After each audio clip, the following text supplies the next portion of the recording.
नमस्कार, प्रणाम। मैं हूं प्रिया और आप जुड़ चुके हैं पॉडकास्ट विद जीविका के सोशल मीडिया साइट से। दर्शकों, जैसा कि आप जानते हैं कि बिहार अपनी कहानियों के लिए जाना जाता है, अपनी कला संस्कृति उनके लिए जाना जाता है। हम ये चर्चा करेंगे कि जो हमारे आर्ट एंड कल्चर है, जो महिलाएं पहले घर में रहती थी, सिलाई कढ़ाई करती थी, उसको कैसे एक रोजगार का साधन बनाई है और ये साधन कहीं ना कहीं एक बहुत बड़े इंटरवेंशन को आगे कर रही है। तो इस विषय पे बातचीत करने के लिए हमारे साथ हैं SPM non farm Shri Sameer Kumar sir. Sir, आपका बहुत बहुत स्वागत।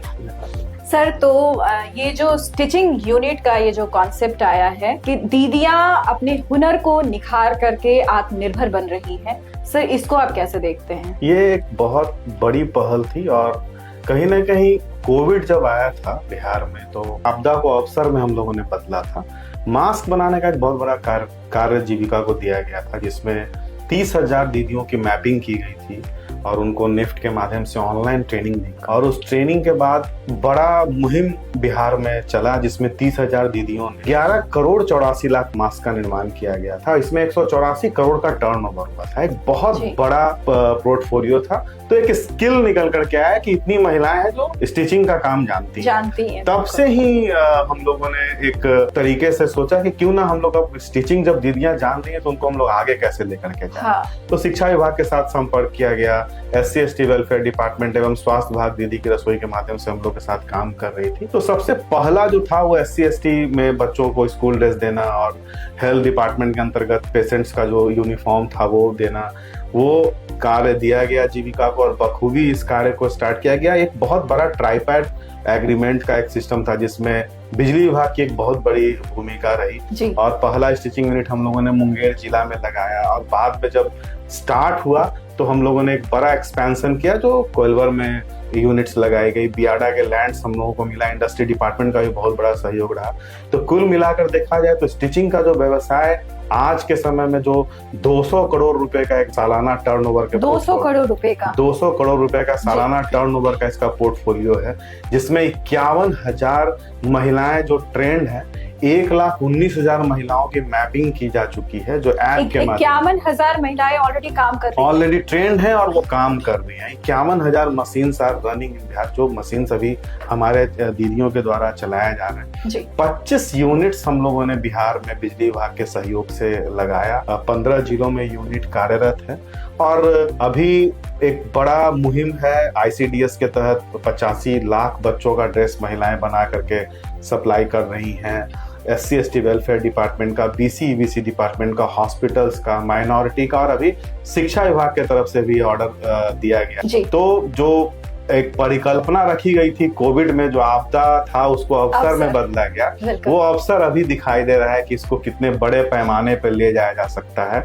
और जिस तरह का सहयोग जीविका की पूरी टीम और पूरे बिहार सरकार के तरफ से जो सहयोग मिला, सभी विभाग का सहयोग मिल रहा है इसमें। ऐसा स्किल सेट है जो कहीं ना कहीं महिलाओं में था, पहले से छुपा हुआ था, वो निकल करके आया। महिलाएं खुद अपनी मशीन ला करके अपना सेंटर बना रही हैं, वहां पे कटिंग करके कपड़ा उनको सेंट्रलाइज पटना से सप्लाई किया जाता है। जहाँ और सबसे बड़ी बात तो ये है ना सर कि वो अपने घर के काम को करते हुए वो यहाँ आती हैं सिलाई सेंटर पे, अपना एक आत्मनिर्भर हो रही हैं, पैसे कमा रही हैं। तो सर, हम ये जानना चाहते हैं कि अभी का जो आपके जो सेंटर्स जो चल रहे हैं, जो दीदियां काम कर रही हैं, सर आगे का क्या फ्यूचर प्लान है? आगे का फ्यूचर प्लान है इसमें कि पूरे बिहार में 1200 जो CLFs के अंतर्गत हम लोग एक सेंटर्स खोलने जा रहे हैं। प्रत्येक CLF में एक सेंटर जहां पे 20 से 25 मशीन्स लगाया जाएगा और उसके लिए पूरी कार्य योजना बना ली गई है।